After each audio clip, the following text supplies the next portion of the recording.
I notice that my breathing pattern starts to change in my daily life, meaning at work.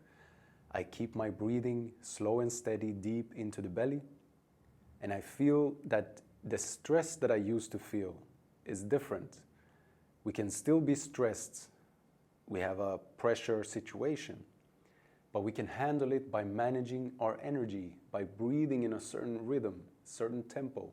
Calm breathing relaxes your body. But this adrenaline, when you have stress, this activates. But if we feel this as a tension, it closes us down and we feel like we want to stop. We want to close down. We want to avoid. We feel stress and pressure. But if you breathe slowly in the moment of stress, your body relaxes, and this allows this adrenaline to spread, and your mind becomes more awake. So body relaxed, mind fully alert. And this allows us to deal with stress. Adrenaline is not a stress hormone. It's a hormone of action. It's meant to come to us in situations where we need to have more power to deal with the situation in front of us. And this is something that I learned. This is something that I started to use. And I felt this was a very, very powerful thing because I felt my state of mind, my mental state in stressful situation, in any situation, whether it's relationship problems or drama, or whether it's work. But being able to stay relaxed using the breathing allows you to think clearly and deal with the situation in front of you. So this was one of my main lessons.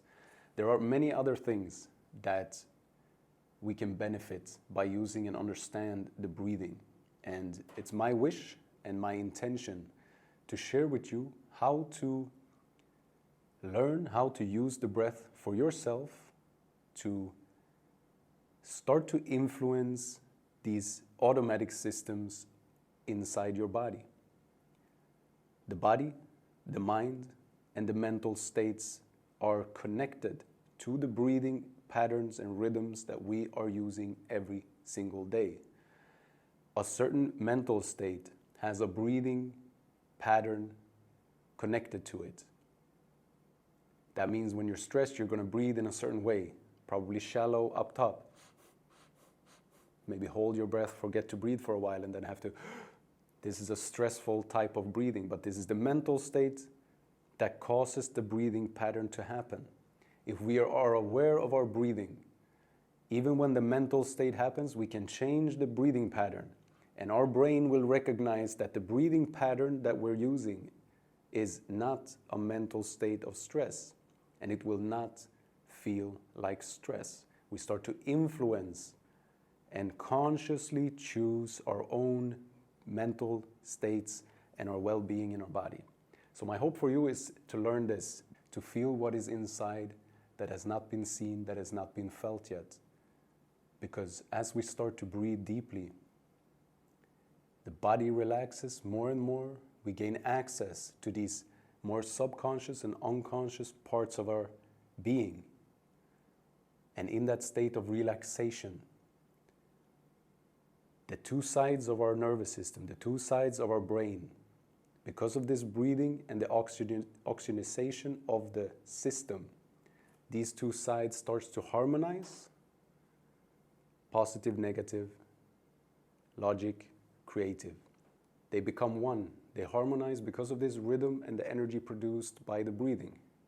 And you end up in the middle, and from that middle point, you can see and understand and feel what is there, and you can see more clearly, and you have the opportunity to get a release from any tension and stress that might be there. And this will, my wish is not to create an expectation that you have that every session will be in a certain way, that you will have certain emotions, that you will have certain experience of altered states of consciousness. These are possible, but to take away the expectation and simply allow the breathing and the body to show you whatever is there, because we sometimes have expectations or anticipation. Hey, I think that I need to feel this, or I think that I feel like this because this happened. But actually your body knows what is inside. Maybe there's frustration, maybe there's anger, maybe there's sorrow. Whatever is there, simply allowing whatever is there to come. In that deep relaxation, you will see clearly what it is. Allow yourself to feel it, and with that feeling comes understanding. With that understanding comes a release of that tension that energy has created in your system. So, as we move through this, we start to use the breath to unblock, clear, and purify the body, the nervous system, and the mind. Now, we need to do this in a progressive kind of way. We go deeper and deeper and deeper. And as you move through your own journey of understanding, whether it's feeling, releasing emotions, or trauma, you will gain an understanding how the process of healing works by healing yourself. And then you can start to share that understanding of what happened to you. And you share this with people to inspire them to see and find understanding how they can heal themselves. And we help by sharing this knowledge and by holding a safe space for others to go through this process. So it is my joy and my honor to share this beautiful self-healing tool of breathing with you, and much love, and I see you in the next session.